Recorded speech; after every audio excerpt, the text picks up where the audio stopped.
Atensyon mga SSS pensioners, importanteng advisory ni SSS para sa lahat ng pensyonado para ngayong buwan ng Mayo. Kakapasok lang, dapat malaman ninyo ito.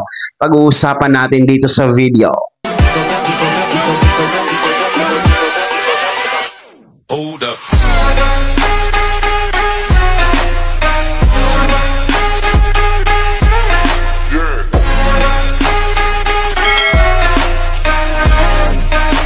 Hello mga ka-vlogs! Welcome dito sa aking YouTube channel. Magandang araw po sa lahat ng mga manonood.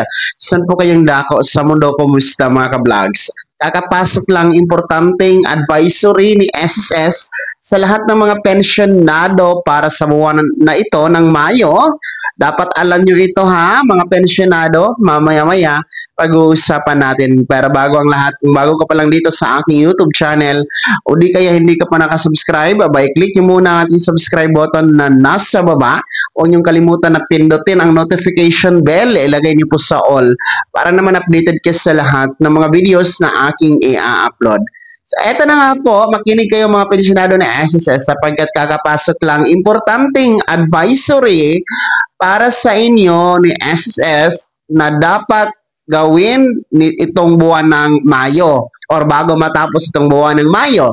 Ito nga po ay para sa mga pensyonadong merong birth month o araw ng o buwan ng kapanganakan, kumbaga, itong buwan ng Mayo, no? Whether you are a retirement pensioners, total disability pensioners, survivor pensioners, dito ka man sa Pilipinas o nasa abroad, basta ang edad 80 years old pataas, no? 80 years old pataas. Kayo po ang nire-record ni SSS na mag-comply ng Annual Confirmation of Pensioners or SSS ACOP.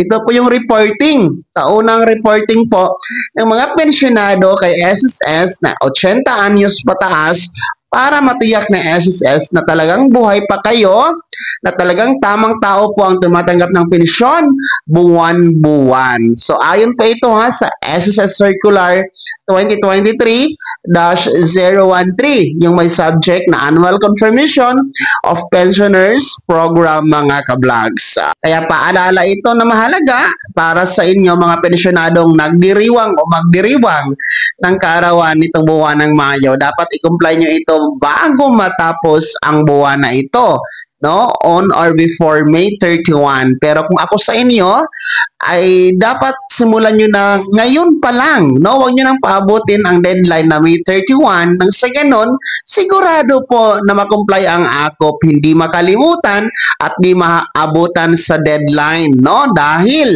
kapag kayo ay hindi maka-ACOP sa buwan na ito, pag naabutan kayo ng June 1, aba, ang inyong pensyon ay mapuputol, temporary. Hindi kayo makakatanggap ng pensyon sa mga susunod na mga buwan, no? Kapag hindi ito na-comply this month mga ka-vlogs. So, ganun po kahalaga ang pag-comply ng ACOP. Kaya tumungo na po sa pinakamalapit na SSS branch na andyan sa inyong lugar, no? Para mag-comply ng ACOP. Fill up po kayo ng ACOP form. Libre lamang yan ha. Available sa mga branches nationwide ng SSS.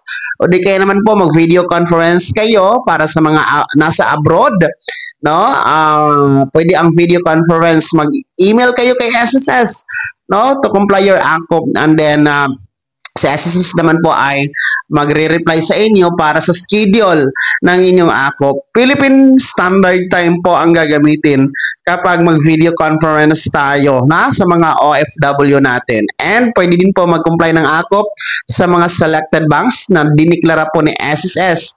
Nasa screen nyo ha, kung kliyente kayo ng mga bangkong yan.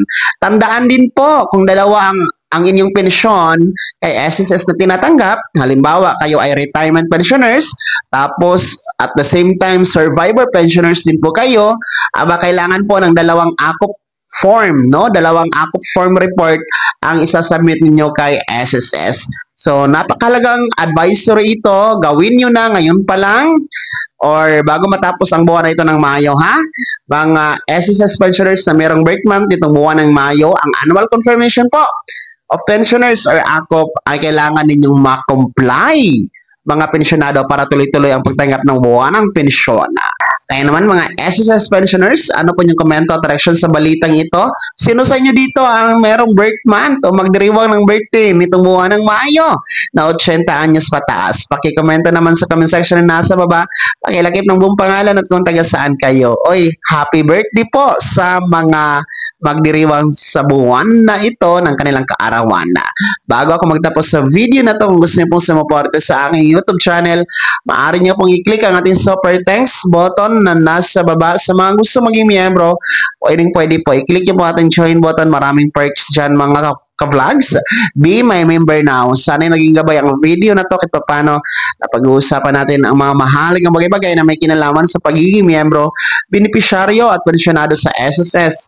Kung hindi ka pa nakasubscribe dito sa aking YouTube channel, maaari nyo nang i-click ang ating subscribe button na nasa baba. Huwag nyo kalimutan na pindutin ang notification bell. Ilagay nyo po sa all para naman updated ka sa lahat ng mga videos na aking i-upload. Maaari nyo ring i-like ang video na to. Kung meron ka pang mga katanungan, maaari nyo i-comment sa comment section na nasa baba. Paki-follow na din po ang aking official Facebook page na nasa screen nyo. Muli po, ako si Daniel Timpawa na nagsasabing dito sa aking YouTube channel, Pawang Katotohanan at lahat totoo lamang.